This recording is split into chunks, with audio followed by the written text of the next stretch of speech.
તો આજે આપણે બનાવશું એકદમ ઓછી સામગ્રીમાં એકદમ ચટપટી એન્ડ ટેસ્ટી ભેલ.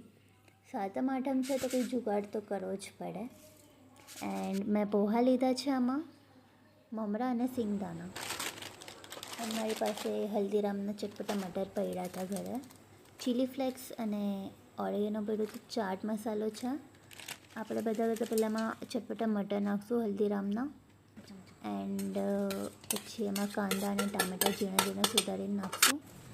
એન્ડ પછી એમાં ચીલી ફ્લેક્સ એન્ડ ઓરેગેનો. આનાથી ટેસ્ટ એકદમ જ ચેન્જ થઈ ગયો હતો પેલો. આઈ સ્વેર મને ખૂબ જ ગમ્યું હતું. આ ખૂબ જ સરસ ટેસ્ટ આવે છે આ નાખવાથી. પછી ચાટ મસાલો નાખશું એમાં અને અડધું જેટલું લીંબુ નાખશું, વધારે નાખશું.